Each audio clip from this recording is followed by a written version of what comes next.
అందరికీ నమస్కారం అండి. ఇవాల్టి కథ కాలింగ్ బెల్ మోగేసరికి హాల్లోనే కూర్చున్న గోవింద్ లేచి తలుపు తీశాడు. ఎదురుగా ఒక స్త్రీ, గంజి పెట్టిన చీర, చేతిలో పర్సుతో దర్జాగా కనిపించింది. ఝాన్సీ గారు పంపించారు. ఆ మాట విని ఆశ్చర్యం కలిగింది గోవింద్కి. పక్కకి తప్పుకొని రండి అన్నాడు మర్యాదగా. గదిలోకి తీసుకువెళ్ళి శాంత ఆవిడొచ్చారు అన్నాడు. ఇక అక్కడ తన పనేమీ లేదు కాబట్టి యువతలకు వచ్చాడు. ఆవిడేనా, లేకపోతే ఆవిడ గురించి వివరాలు చెప్పడానికి ఈవిడొచ్చిందా అని మనసులో ఓ మూల సందేహంగానే ఉంది. చూడగానే ఠీవిగా లెక్చరర్ ఏమో అనిపించేలా ఉంది. సుమారు అరగంట తర్వాత గదిలోంచి బయటికి వచ్చి గోవిందుని చూసి ఓ నవ్వు నవ్వేసి వెళ్ళిపోయింది. గదిలోకి వెళ్ళాడు. శాంత వివరాలన్నీ చెప్పింది. పొద్దున్న 7ంటికి వస్తుంది. టిఫిన్ వంట చేసి వెళ్ళిపోతుంది. మళ్ళీ సాయంత్రం 5ంటికి వచ్చి వంట చేస్తుంది. నెలకు 15,000. అమ్మో అంతే అన్నాడు. సరేలేండి, ఇంకా అంత ఇచ్చినా మనిషి దొరకటం లేదు. అదృష్టం బాగుంది, దొరికింది. రేపటి నుండి రమ్మన్నాను. మరి 6 మనుషులం ఉన్నాం కదా అంది శాంత. ఫోన్ చేసి కొడుకులకి కోడళ్ళకి చెప్పింది ఆ శుభ సమాచారం. అందరూ చాలా సంతోషించారు. అమ్మయ్య, సమస్య తీరింది. ఇక డాక్టర్ దగ్గరికి వెళ్ళి డేట్ ఫిక్స్ చేయొచ్చు అనుకున్నారు. 2 కొడుకులు కోడలతో గోవింద్, శాంత అందరూ కలిసే ఉంటారు. గోవింద్ రిటైర్ అయ్యాడు. పిల్లలందరికీ ఉద్యోగాలు. శాంతకి మోకాళ్ళ నొప్పులు మొదలయ్యాయి. హోమియోపతి, అలోపతి, ఆయుర్వేదం అన్నీ వాడారు. అవేమీ లాభం లేదు. ఆపరేషన్ చేయాల్సిందే అన్నారు డాక్టర్లు. ఇంటి ఇల్లాలకి అనారోగ్యం అంటే మరి అది అత్యవసర పరిస్థితి. ఏ జ్వరమో వస్తేనే ఇల్లంతా అతలాకుతలమైపోతుంది. మరి మోకాళ్ళ ఆపరేషన్ అంటే సామాన్యం కాదు. కనీసం మరో 2 మనుషులు ఉండాలి ఇల్లు గడవాలంటే. మరో పని మనిషి తేలిగ్గానే దొరికింది. కానీ వంటకే ఎవ్వరూ కుదరలేదు. దాదాపు నెల రోజులుగా వెతుకుతున్నారు. ఆ మనిషి దొరకాలి, వీళ్ళు ముందుకు సాగాలి. వాళ్ళ స్నేహితురాలు ఝాన్సీకి చాలామంది పరిచయం ఉన్నారు. ఆవిడతో చెప్తే నాకు తెలిసిన ఒక ఆవిడ ఉంది, పంపిస్తాను అంది. ఆవిడ రావటంతో అందరికీ ప్రాణం లేచొచ్చింది. ఆవిడ పేరు సంధ్య. మర్నాడు 7ంటికి టెన్షన్గా వచ్చేసింది. అత్తగారు, మావగారు ఆవిడ గురించి చెప్పినా ఆవిడని చూడగానే ఆశ్చర్యపోయింది పెద్ద కోడలు. నాలాంటి వాళ్లను 2 పనిలో పెట్టుకునే అంత దర్జాగా ఉంది. ఆవిడేం పని చేస్తుంది అనుకుంది. వంటగది చూపిస్తారా అని సంధ్య అడిగేసరికి ఇహలోకంలోకి వచ్చి రండి అంది గోవింద్ పెద్ద కోడలు. సందులో పంపు దగ్గర కాళ్ళు కడుక్కొని లోపలికి వచ్చింది. నూనెలు, కారాలు ఎంత వాడాలి, వంటల్లో బెల్లం వాడితే తింటారా తినరా లాంటి వివరాలు అడిగి తెలుసుకుంది. ఏవి ఎక్కడ ఉన్నాయో చూసుకుంది.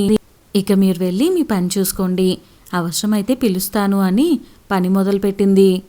చకచకా పని చేస్తూ 9ంటికల్లా టిఫిను వంట ముగించేసి వెళ్ళొస్తాను అని వెళ్ళిపోయింది. రుచికి కమ్మగా చేసింది వంటలు. ఇల్లు లంకా దహనమైపోయేటట్టుగా వంట ఎడాపెడగా చేసిపోలేదావిడ. వంటిల్లు అద్దంలా సర్ది వెళ్ళింది. అదృష్టం బాగుండి సమయానికి మంచి మనిషి దొరికింది అనుకున్నారు. మరుసటి వారంలోనే శాంతకు ఆపరేషన్ చేశారు. తర్వాత 5 రోజులు హాస్పిటల్లో ఉంది. ఇంటికి వచ్చింది. అందరూ హడావిడిగా హాస్పిటల్కి ఇంటికి తిరిగినప్పుడు శాంతకు ఆపరేషన్ పూర్తయ్యాక 4 శాంతను చూడటానికి వచ్చినప్పుడు కూడా వంటింట్లో పనులకు సంధ్య ఉండబట్టి ఇంట్లో వాళ్ళందరూ నిశ్చింతగా ఉండగలిగారు. ఆవిడ పనితీరుకి, ప్రవర్తనకు అందరూ ముగ్ధులైపోయారు. పిల్లలు ఆంటీ అని, గోవిందు, శాంత సంధ్యగారు అని పిలుస్తారు. తన పనికి అవసరమైనంత వరకే తప్ప అదనంగా ఒక్క మాట కూడా మాట్లాడదు. టిఫిన్ తినమంటే వద్దండి, తినే వచ్చాను అంటుంది. ఓ కప్పు కాఫీ మాత్రం తాగుతుంది. పదార్థాలు మిగిలేలా వండటం, మిగిలినవి పట్టుకు వెళ్ళటం అలాంటి ప్రసక్తే లేదు. అలా 2 నెలలు గడిచాయి. శాంత మెల్లిగా ఇంట్లో తిరుగుతుంది. సంధ్య పనితీరు ఆవిడ పొందిక చూసి ఇంట్లో అందరూ ఓ నిర్ణయానికొచ్చారు. ముందు కొన్నాళ్ళు పెట్టుకుందాం వంట మనిషిని అనుకొని శాంత పూర్తిగా కోలుకున్నాక మానిపిచ్చేయచ్చు అనుకున్న వాళ్ళు కాస్త ఇప్పుడు పోన్లే, ఆవిడ ఎంతకాలం చేస్తుంది, ఆవిడకు మాత్రం ఈ వయసులో విశ్రాంతి కావాలి కదా, డబ్బుకి కొదవలేదు, మంచి మనిషి కుదిరింది, ఇంటి వెనకాల ఓ స్టోర్ రూమ్ ఖాళీ చేయించి అందులో సంధిని ఉండమంటే బాగుంటుంది, అంతగా కావాల్సి వస్తే వేరే చోటకి కూడా పనికి వెళ్తుంది అనుకున్నారు. నెల జీతం సంధ్య చేతికి అందిస్తూ ఆ మాటే చెప్పింది శాంత. ఇల్లు ఇచ్చామని జీతం తగ్గించము, మీకు మేం తోడు, మాకు మీరు తోడు అంది. చిన్నగా నవ్వింది సంధ్య. నాకు వీలవ్వదండి, మాకు సొంతిల్లుంది అంది. ఆశ్చర్యపోయింది శాంత. మిమ్మల్ని చూస్తే ఇంత దర్జాగా ఉంటారు, మరి సొంతిల్లు అది ఉంది, ఈ పనికి ఎందుకు వస్తున్నారు, అభ్యంతరం లేకపోతే విషయం ఏమిటో చెప్పండి అని అడిగింది. చెప్తానండి, మా వారు సాంబమూర్తి, ప్రైవేట్ కంపెనీలో ఉద్యోగం, మా మామగారి హయాంలో కట్టిన ఇల్లుంది, మాకు 2 పిల్లలు, కూతురు తర్వాత కొడుకు, అమ్మాయి డిగ్రీ ఆఖరి సంవత్సరంలో ఉండగా ప్రేమలో పడింది, కుర్రాడు బాగానే ఉన్నాడు, దానితోనే చదువుతున్నాడు. సరేలే, దానిష్టం అనుకున్నాం, కానీ వాళ్ళ వైపు వాళ్ళు మాత్రం ఒప్పుకోలేదు. ఇంకా చిన్నపిల్లలే కదా, మరో 4 ఏళ్ళు ఆగి జీవితంలో స్థిరపడ్డ తర్వాత వాళ్ళని ఒప్పించి పెళ్లి చేసుకోండి అని చెప్పాము. వాళ్ళు వినలేదు. ఓ రోజు రిజిస్టర్ మ్యారేజ్ చేసుకొని చక్కా వచ్చారు. వాళ్ళ ఆప్తులు దగ్గరుండి పెళ్లి చేయించారట. ఆప్తులంటే పెద్దవాళ్ళెవరో కాదు, వీళ్ళతోటి పిల్ల సన్నాసులే. ఏం చేస్తాం, అబ్బాయి వాళ్ళ ఇంటికి వెళ్తే ఇంట్లో అడుగు పెట్టద్దు అన్నారట. అందరం వదిలేస్తే ఎక్కడికి పోతారు, అందుకే మాతో ఉండమన్నాము.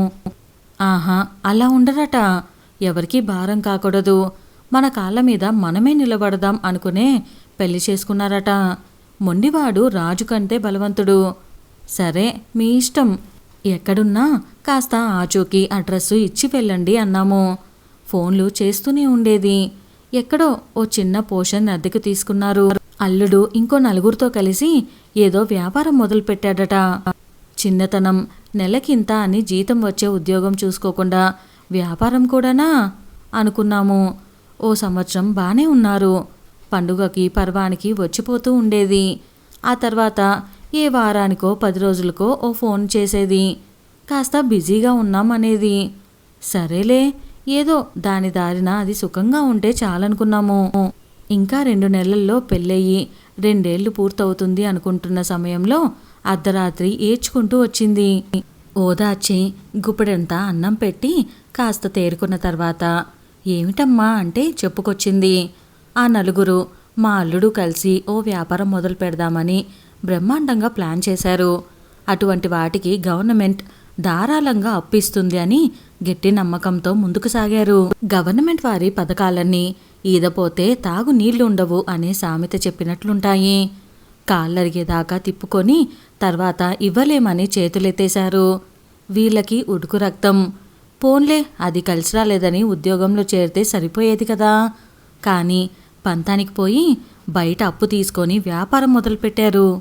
యువకులు 4 చేరి వ్యాపారం ప్రారంభించి 5 ఏళ్లు తిరిగేసరికి ₹1 కోటి టర్నోవర్ సాధించారు అంటూ విజయగాథలు నిత్యం పేపర్లో చదువుతూనే ఉంటాము.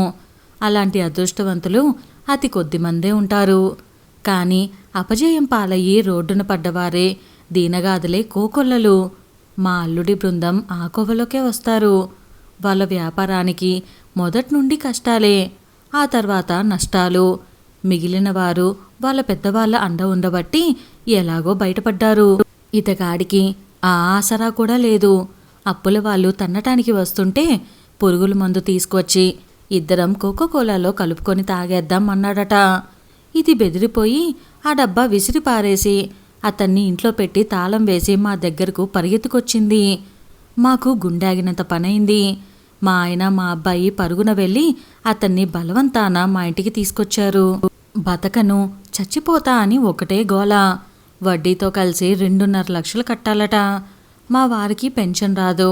ఆయన పనిచేసే కంపెనీ కూడా ఆపదల్లో ఉంటే ముందుగానే రిటైర్మెంట్ తీసుకున్నారు. ఆ సమయంలో వాళ్ళిచ్చిన డబ్బు బ్యాంకులో వేసుకొని వడ్డీ మీద బ్రతుకుతున్నాము. మాకు అంత మొత్తం అంటే భారమే, కానీ పిల్లవాడి ప్రాణం కంటే ఎక్కువ కాదు కదా. అప్పటికే వాళ్ళ తల్లిదండ్రులు ఏదైనా సాయం చేస్తారేమో అని ఆశతో తను వద్దన్నా మేమే ఫోన్ చేశాం. అతన్ని మమ్మల్ని కూడా వాళ్ళు తిట్టిపోశారు. గతంలోనే ఈ కొడుకు గారు ఇటువంటి ఘనకార్యాలు చాలానే చేశాడట. చాలాసార్లు చేతులు కాచుకున్నారట. ఇక వాడికి సాయం చేస్తే మేము రోడ్డున పడాలి, మా వల్ల కాదు అన్నారు. ఏం చేస్తాం, మేమే 2 దపాలుగా కడతామని అప్పుల వాళ్ళను ఒప్పించాము. అంచంలో కంచం, ఆదివారంలో సోమవారం అన్నట్టు అంతలో మా అమ్మాయి కడుపుతో ఉంది. అబార్షన్ చేయించుకుంటానంది. మాకే మనసొప్పలేదు.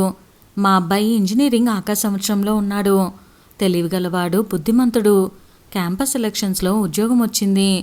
అల్లుడు తాకిడికి మా కుటుంబం ఆర్థిక పరిస్థితి దెబ్బతిన్నది. అదనపు ఆదాయం కావాలి.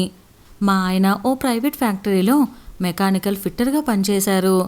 ఎప్పుడో 2 ఏళ్ల క్రితం డిగ్రీ పాస్ అయిన అల్లుడు, వేవిళ్లతో బాధపడుతున్న పిల్ల, చదువుకుంటున్న కొడుకు. కూతురు కొడుకు ఉద్యోగం చేయలేరు.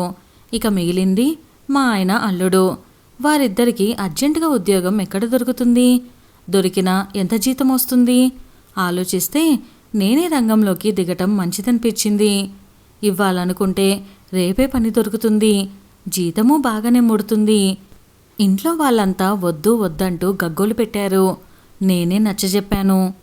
పరువు తక్కువ పని ఏమీ చేయటం లేదు కదా, అవసరం వచ్చినప్పుడు మనకు తగిన మార్గం వెతుక్కోవటం తప్పేం కాదు అన్నాను.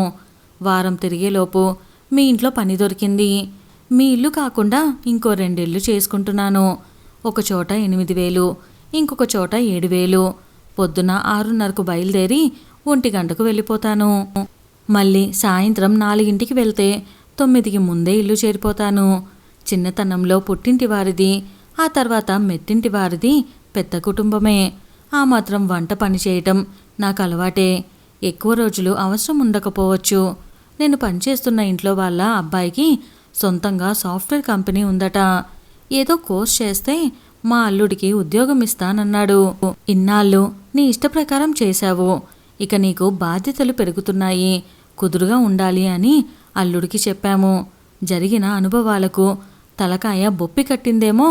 అతను సరే అన్నాడు. అతనికి ఉద్యోగం వస్తే సమస్య సగం తీరినట్టే. మా అబ్బాయికి ఉద్యోగం చేతుల్లోనే ఉంది. పరీక్షలయ్యాక చేరటమే. కొంతకాలం వాళ్ళ కంపెనీలోనే ఉంటాను అని రాసేస్తే ఉద్యోగంలో చేరగానే కాస్త పెద్ద మొత్తం ఇస్తారట. ఎక్కడో చదివాను. మాతృశ్రీ జిల్లెలమూడి అమ్మ ఒక మాట చెప్పారు. సమస్యలు చిత్రమైనవి. వచ్చేటప్పుడు చెప్పిరావు, పోయేటప్పుడు చెప్పిపోవు. వాళ్ళిద్దరూ స్థిరపడితే మాకు నిశ్చింత. అదీ కాక పిల్ల పురుడు పుణ్యము ఉన్నాయి. నేను ఇలా బయటికి వస్తే ఆ పనులన్నీ సాగవు కదా. అంతవరకే ఇలా మీ ఇళ్లలో పని చేయటం. మొదట్లో కాస్త శ్రమ అనిపించినా ఇప్పుడు అలవాటైపోయింది నాకు. ఇంట్లో ఉన్నా ఖాళీగా ఉండలేను. పని సంపాదన కూడా వ్యసనమే. అలవాటైతే మానటం కష్టం. ఇంట్లోనే ఉంటూ వంట చేసి చిన్న చితక ఆఫీసులకు భోజనాలు అందించే ఏర్పాటేదో ఉందట. అదేదో కనుక్కుంటాను. కాలక్షేపం అవ్వటంతో పాటు డబ్బు కూడా వస్తే ఇక అంతకంటే నాకేం కావాలి? అందులోనూ ఇవేమీ పెట్టుబడి నష్టాలొచ్చే వ్యవహారం కాదు కదా, మన చేతుల్లో పనే. మీరు నా మీద ఇంత దయగా ఉన్నందుకు చాలా తృప్తిగా ఉంది. మీకు కావాలంటే మీ ఇంట్లో మరో 4 నెలలు పనిచేస్తాను. ఆ తర్వాత ముందే చెప్తాను, మీరు వేరే మనిషిని చూసుకోండి అని శాంతతో చెప్పి వెళ్ళిపోయింది సంధ్య. ఇదంతా భర్తతో చెప్పింది శాంత. ఆశ్చర్యపోయాడు గోవింద్. చేతులెత్తి నమస్కారం చేయాలి ఆ తల్లికి అన్నాడు.